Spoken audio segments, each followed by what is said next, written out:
Well, I don't know why the tears are here because I will tell you this. I appreciate the tears, right? It's not even a fun. But let me just tell you, just like the song says, tears do not make flowers grow. I was like, well, that's going to mess things up because, I'm hoping everybody will live forever.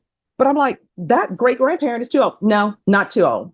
On the CPS side, we have grandparents who are like 40. I actually represented somebody once. I was representing the baby. And you know how old that baby's mom was? 12.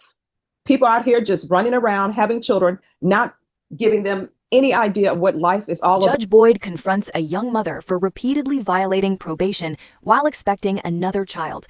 As the courtroom hears about missed programs, CPS involvement, homelessness, and disappearing for weeks, the judge unleashes one of the most brutal yet honest speeches we've ever seen. Stay with this one. R002957W State versus Maniquita De Jesus Barrera. Could I have parties announced? Second Gallagher State. And for the defense? Good morning, Judge. Alfonso Cabañas for Ms. Barrera. And are you Ms. Barrera? Yes, ma'am. All right, Ms. Barrera, you have an attorney, a previous attorney appointed to you. Yes, ma'am. That attorney is in jury trial, Yes, and ma'am. he's been in jury trial and misdemeanor court for 3 days. He informed the court that if you wanted the new counsel assigned, he is fine with counsel being assigned. So do you have any objections to Mr. Cabanas being assigned as your new attorney? That's fine. All right, and Mr. Cabanas, you were assigned today. Do you request any time to prepare? No, Judge, we were 10 days to prepare. Thank you. All right, Ms. Barrera, did you review the motion to revoke community supervision with your attorney? Did you understand it? Yes, ma'am. Are you the same Maniquita Barrera who's placed on community supervision in 2025 CR 002957W for the offense of fraudulent use or possession of identifying information, items under 5 on March 13, 2025 for a term of 2 years? Is that you? Ma'am. All right, state. Violation of solution number 8 on or about 28th day of July 2025, Barrera County taxes, the defendant, Ida Barrera, failed to report a change of address to supervision officer in violation of condition number 8. How do you plead to that? True or not true? True.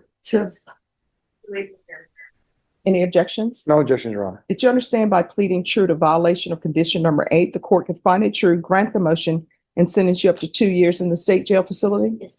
Knowing that, do you still wish to plead true to violation of condition number 8? Court will find violation of condition number 8 true. Is there a proposed agreement? No, Judge. State is requesting that you grant this motion and revoke the defendant's supervision exclusively based on things that are contained within the court summary. All right. And defense, what are you requesting? Judge, we're asking that the court follow the recommendation by probation to send Ms. Barrera to felony drug court. All right. So probation, Yes, Judge. is that what probation is recommending? So the recommendation on the court summary is to amend for a TAP recommendation that she go to SATIF. She remains in Bear County until she gives birth, then participate in SATIF once she's medically cleared. I did look over previous information from the last MTR. This is her second MTR. She's been on probation not even a year, Judge. The last MTR, she was supposed to go to a NOS program. She wasn't accepted into NOS. She was supposed to have a felony drug court evaluation and then return back to court. That did not happen. She was not accepted into the NOS program because my notes indicate the NOS program didn't accept her insurance. Okay. So any objections to the court reviewing the court summary? No, Your Honor.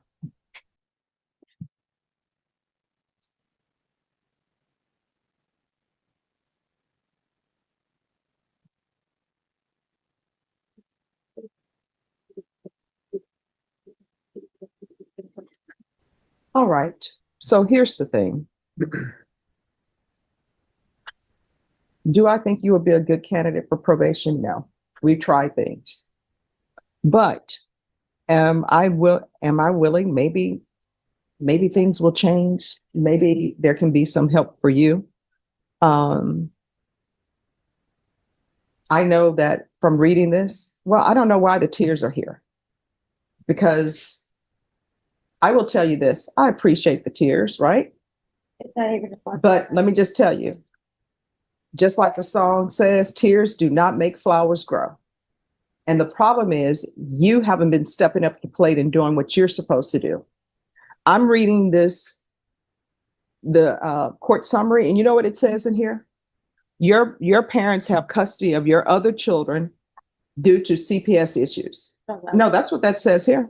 That's what it says, but I have paper, I can get paperwork and proof from Attorney General that I have full rights to custody of my kids. You should. And I'm the custodial parent of all three. It's just, I'm waiting on my housing. You shouldn't. I've been bouncing from place to place, so that's why I didn't want to. Let me just tell you, you should not have custody of your children. And this is what I don't understand. And I want you to internalize what I'm saying. I'm not trying to be mean, but people are just going out here having children, have no means to financially support them. According to this, you have 3 other children. So when I would do CPS cases, you know what I would tell my clients? I'm like, look, I'm going to give you a pass on your first child. Maybe you don't know, nobody told you how babies are made, right? So I'm going to give you a pass for that. But I would have clients who would be 20 years old and have 5 children. And I'm doing the math in my head. At some point, everybody knows where children are made. Do you know I had a CPS case once, and they were saying, well, Stephanie, we're going to place the child with the great grandparent. I was like, well, that's going to mess things up because, I'm hoping everybody will live forever. But I'm like, that great grandparent is too old. No, not too old. On the CPS side, we have grandparents who are like 40. I actually represented somebody once. I was representing the baby. And you know how old that baby's mom was? 12. People out here just running around, having children, not giving them any idea of what life is all about, just procreating. And here you are, you're out here just procreating. And you have no means to support. Oh, I'm placing my children with my grandparents because I don't want to be bouncing from place to place because I don't have a place to stay. Whose fault is that? Yours? Get a job. People always will find a place to make a baby, but they don't have a place to support their children. Now your children are with the maternal grandparents, and trust me, grandparents, guess what they want to do? They just want to be the fun grandparent. There are no rules here. I'm going to spoil my grandbabies and then send them back home to you. But they can't because you're not doing anything. I've actually been waiting on my housing. Now, here's the thing. You're waiting on housing. Guess what? You're not providing that housing. The government is providing housing, which means taxpayers are providing housing. And I got news for you. There's a government shutdown. And I don't know why you would choose to get pregnant, because people know how babies are made, when you don't have your life together. And you don't even have your 3 children with you. Now you're crying before me because you don't want to go to the state jail facility. And let me just tell you, I would send you for 2 years, right? And you know what would end up happening? You would be at the state jail facility. And when your baby was born, somebody would be right there to pick up your baby. Somebody in the form of the state, Child Protective Services. And either it would be placed with your maternal grandparents, but your mom may say, you know what? I can't take any more children. And then you know what ends up happening? Then your siblings are separated. Because somebody will adopt your baby. Your attorney will tell you, guess what? It's always easy to get a newborn baby adopted because you know why?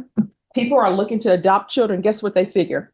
There isn't too much damage that a parent could have done to this child unless they were using drugs while they were carrying the child. They are ready to go and take that baby. And you know, on the CPS side, when you place children with foster parents, they're just supposed to foster. We're going to be here. We're a stopgap for the parent. The parent's going to get their life together. But you know what really happens? Foster parents fall in love with the children. Next thing you know, they're hiring an attorney, and that attorney is filing motions so that they can adopt your child and your rights can be terminated. And then that's how you have a bunch of people walking around on the planet, don't even know they're related, because people like you are just procreating. And then you come before me crying because you haven't done what you're supposed to do. So I'm going to give you a choice. Do I think you will be successful on this probation? Absolutely not. But, I can be proved wrong. I don't have a crystal ball.